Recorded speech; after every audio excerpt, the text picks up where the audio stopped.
Well, for me, it's good morning. It's a beautiful day here.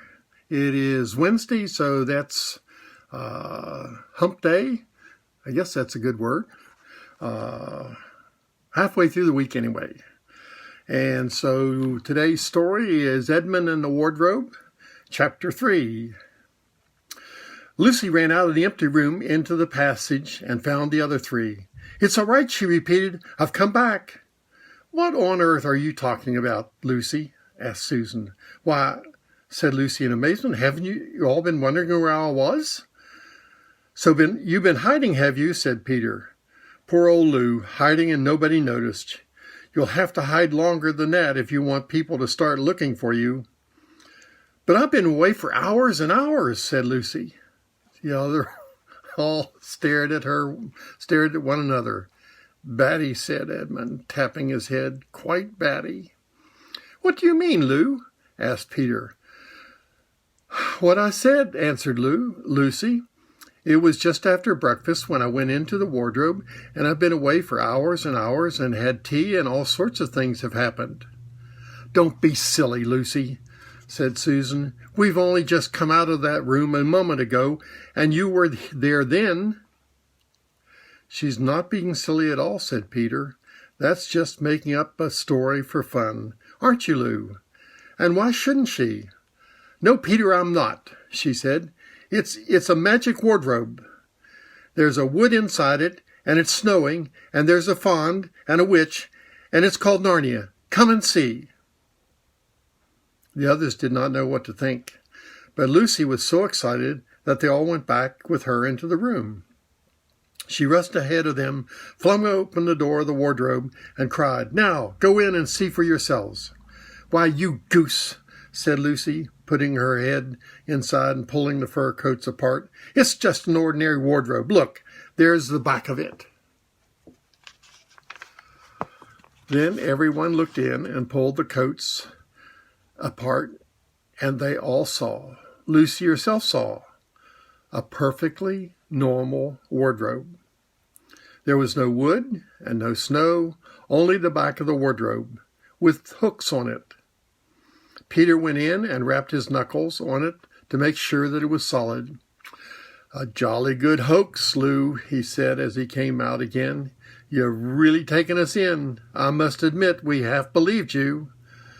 "But it wasn't all a hoax at all," said Lucy. "Really and truly. And it was all different a moment ago. Honestly it was, I promise." "Come, Lou," said Peter. "That's going a bit fur. You've had your joke. Hadn't you better drop it now?" Lucy grew very red in the face and tried to say something, though she hardly knew what she was trying to say, and burst into tears. For the next few days she was very miserable.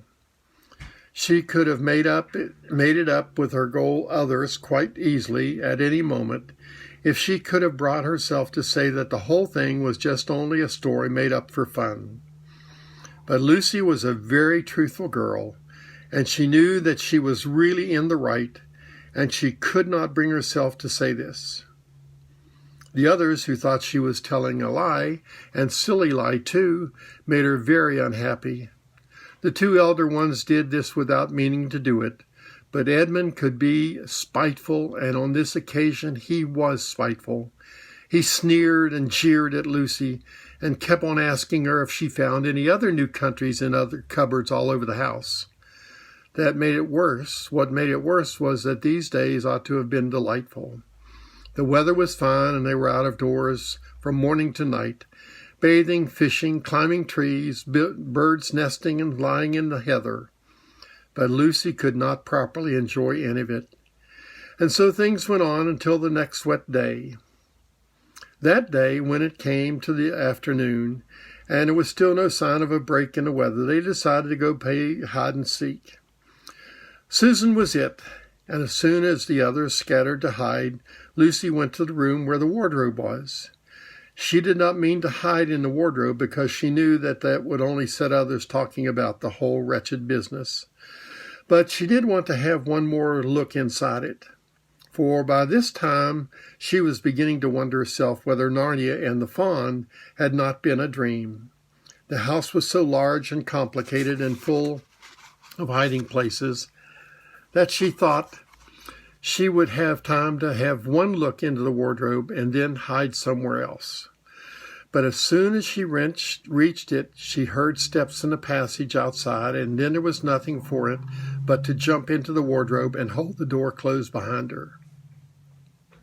She did not shut it properly because she knew that if it was silly to shut oneself into a wardrobe, even if it is not a magic one. Now the steps she had heard were those of Edmund, and he came into the room just in time to see Lucy vanishing into the wardrobe.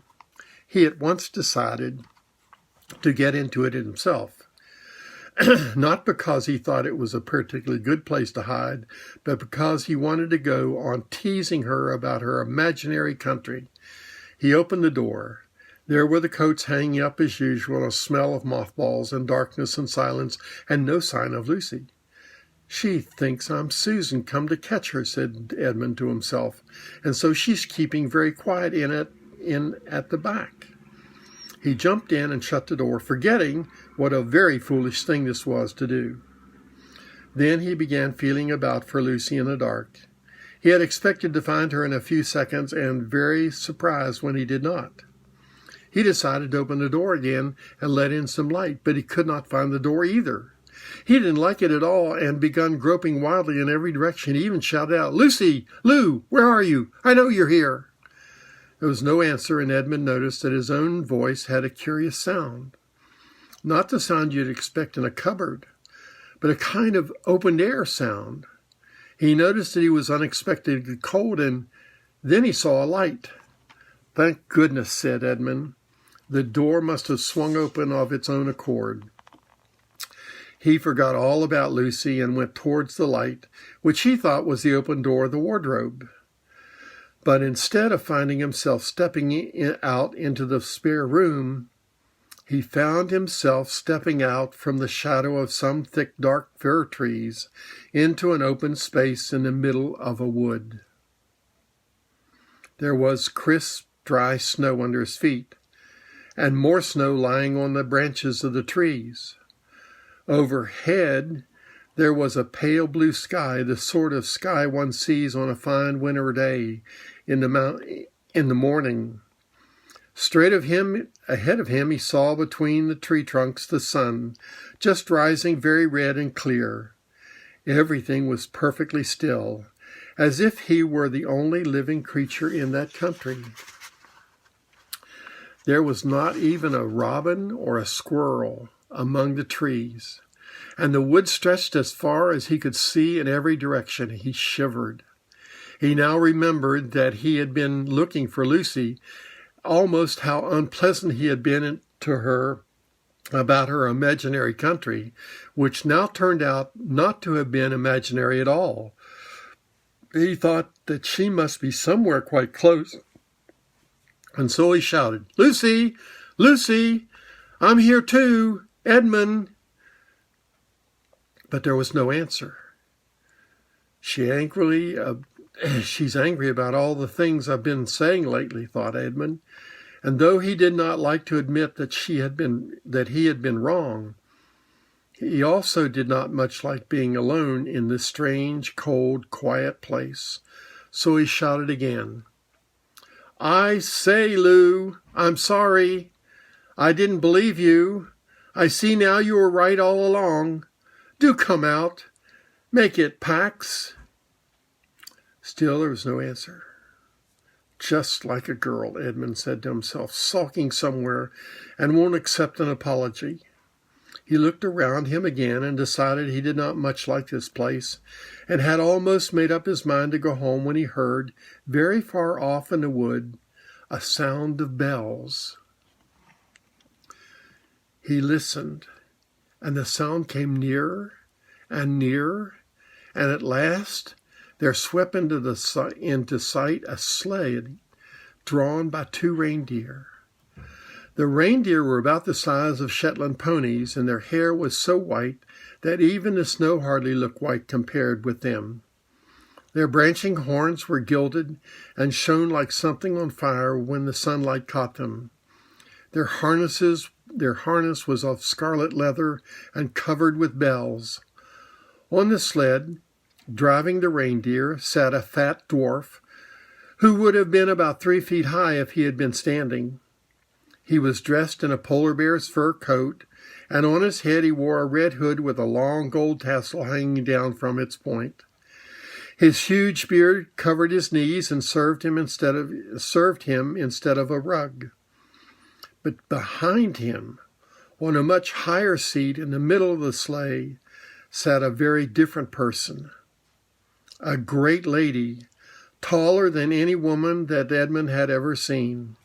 She also was covered in white fur up to her throat, and held a long, straight golden wand in her right hand, and wore a golden crown on her head. Her face was white, not merely pale, but white like snow or paper or icing sugar, except for her very red mouth. It was a beautiful face in other respects, but proud and cold and stern. The sled was a fine sight as it came sweeping towards Edward, with the bells jingling and the dwarf cracking his whip and the snow flying up on each side of it. "Stop," said the lady, and the dwarf pulled the reindeer up so sharply that they almost sat down. Then they recovered themselves and stood champing at their bits and blowing.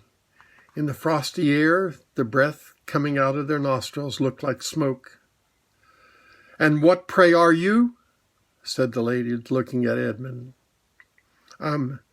My name's Edward," said Edmund rather awkwardly. He did not like the way she looked at him. The lady frowned. "Is that how you address a queen?" she asked, looking sterner than ever. I beg your pardon, your majesty, I didn't know," said Edmund. "Not know the Queen of Narnia?" cried she. "Ha! You shall know us better hereafter. But I repeat, what are you?" "Please, your majesty," said Edmund, "I don't know what you mean. I'm at school, at least I was. It's the holidays now." And that's the story for today. So we'll have to come back tomorrow to find out what happens to Edmund. Of course, you already know that, but it'll be fun to read it. I love you all. Have a wonderful day.